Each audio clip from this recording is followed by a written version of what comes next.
এই সফরের মাধ্যমে আমরা মোটা দাগে কি পেলাম এটা যদি একটু হাইলাইট করেন। অনেক ধন্যবাদ। আমি বলতে পারি কি পেলাম না সেটা বড় কথা না, কিন্তু পাওয়ার একটা সহযোগিতা পাওয়ার এবং সার্বিক উন্নয়নের একটা নতুন দুয়ার খুলে গেল এবং সেখানে একটা ভালো সুযোগ সৃষ্টি হলো।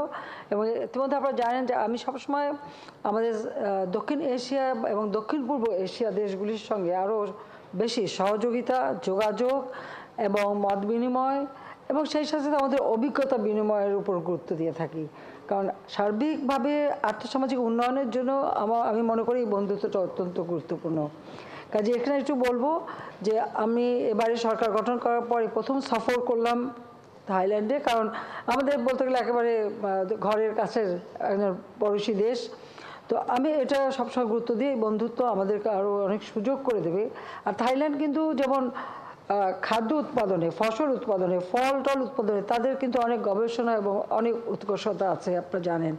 তো আমরা এইসব ক্ষেত্রে মত বিনিময় করছি এবং আমরা কিভাবে আরও মানে আমাদের গবেষণার ফসল হিসেবে কী আমরা দুই দেশে ভাগাভাগি করতে পারি বা এই অভিজ্ঞতা নিজেদের মধ্যে ব্যবহার করতে পারি, সেই বিষয়টা আছে।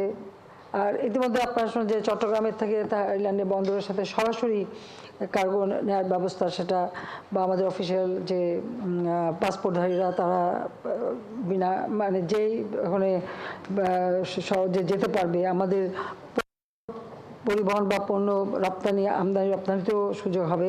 কাজে ব্যবসা বাণিজ্য এবং আর থাইল্যান্ড যেহেতু এখানে পর্যটনের দিক থেকে তারা অনেকটা অগ্রগামী, সেই অভিজ্ঞতাটাও আমরা দিতে পারি এবং তাদেরকে আমরা বলছি এখানে কিন্তু বিনিয়োগও করতে, যে সেখানে আমরা জায়গাও দিতে পারবো। পাশাপাশি আমাদের যে 80 মাইল লম্বা আমাদের বালুকাময় সমুদ্র সৈকত রয়েছে, এই সমুদ্র সৈকতেও আমি আহ্বান করছি যে তারা এখানে পর্যটনের জন্য যদি চায় আমরা জায়গা দেব এবং তারা সেটা উন্নত করতে পারবে।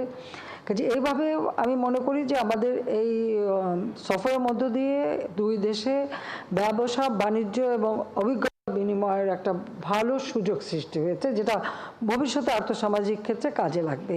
আর যেহেতু থাইল্যান্ড আসিয়ানভুক্ত দেশ আর সেই সাথে বিমস্টেকের এখন সভাপতি, আর বিমস্টেকটা আমরাই প্রথম প্রতিষ্ঠিত করেছিলাম, আমি এখানে একজন প্রতিষ্ঠাতা সদস্য হিসাবে আছি।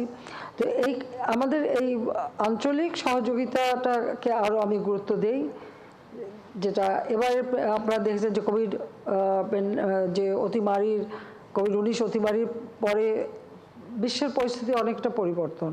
আর তাছাড়া ওই যে ইউক্রেন রাশিয়া যুদ্ধ, এখন প্যালেস্টাইনে যে গণহত্যা ইসরায়েল কর্তৃক চলছে, সব কিছু মিলে যেমন একটা অবস্থা সৃষ্টি হয়েছে, সেখানে আমাদের প্রতিবেশী দেশগুলির সঙ্গে আমাদের সম্পর্ক আরও সুদৃঢ় হওয়া এবং আমাদের আর্থসামাজিক উন্নয়নের ক্ষেত্রে আমরা কিভাবে মত বিনিময় করে, অভিজ্ঞতা বিনিময় করে আমরা আমাদের দেশের মানুষের কল্যাণ করতে পারি, সেটাই উপরে আমি গুরুত্ব দিচ্ছি। সেটাই বড় প্রাপ্তি বলে আমি মনে করি।